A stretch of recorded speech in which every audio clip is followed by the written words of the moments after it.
Betterment and supplementary వాళ్ళకి ఈ time పాటు ప్రిపేర్ అవ్వడానికి షార్ట్ టర్మ్ క్లాసెస్ జరుగుతున్నాయి, ఆల్రెడీ స్టార్ట్ అయినాయి.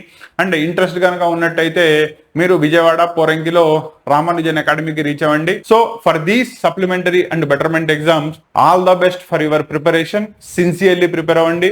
ఒకసారి దెబ్బ తగిలింది కదా, దెబ్బ తగిలినప్పుడు ఆ తగిలిన దెబ్బ యొక్క నొప్పి నువ్వే బేర్ చేయగలవు, ఎవరో ఎక్స్ప్లెయిన్ చేస్తే రాదు. అవునా?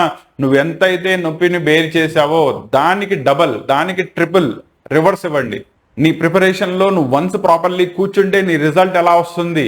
ఒకసారి దెబ్బ తగిలింది కాబట్టి ఇప్పుడైనా నువ్వు సిన్సియర్ గా దాన్ని ప్రూవ్ చేసుకోవాలి. ఇప్పుడు ప్రూవ్ చేసుకోలేదనుకో, ఇంకేముంది, వీడికి ఫెయిల్ అవ్వడం, మార్కులు తక్కువ రావడం అలవాటే అని చెప్పి నీ మీద ఫెయిల్యూర్ అనే ఒక స్టాంప్ పడిపోతుంది. ఆ స్టాంప్ పడకుండా ఉండాలి అంటే ఒకసారి పడిన తర్వాత దానికి డబుల్ ద స్పీడ్ లో మళ్ళీ నువ్వు లెగాలి. అర్థమైందా? సినిమాలు గిల్మాలు ఫోన్లు గిల్లు అన్ని పక్కన పెట్టేయండి. ప్రాపర్లీ అండ్ సిన్సియర్లీ ప్రిపరేషన్ మీద కూర్చోండి.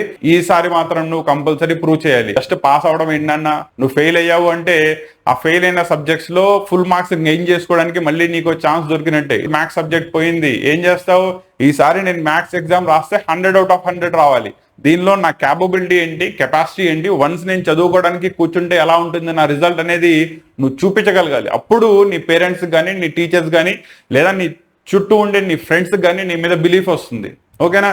లేదు జస్ట్ పాస్ అయ్యావు అనుకోండి, పెద్ద తేడా ఏం లేదు. అండ్ ఫస్ట్ ఇయర్ లో నువ్వు ప్రాపర్లీ స్కోర్ గెయిన్ చేసుకుంటేనే సెకండ్ ఇయర్ లో ప్రెషర్ లెస్ గా, ఎటువంటి టెన్షన్ పడకుండా చదవడానికి అండ్ ప్రాపర్లీ సెకండ్ ఇయర్ లో మంచి స్కోర్ గెయిన్ చేసుకోవడానికి, తద్వారా నువ్వు తర్వాత ఇంజనీరింగ్ వెళ్దాం అనుకుంటున్నావా, డిగ్రీ వైపు వెళ్దాం అనుకుంటున్నావా, లేదా మెడిసిన్ వైపు వెళ్దాం అనుకుంటున్నావా, ఈ స్కోర్ నీకు అక్కడ పనికి వస్తుంది. సో ఇవన్నీ కూడా దృష్టిలో పెట్టుకుని ఏ విధంగానూ ఎటువంటి డీవియేషన్స్ పెట్టుకోకుండా ప్రిపరేషన్ లో కూర్చోండి.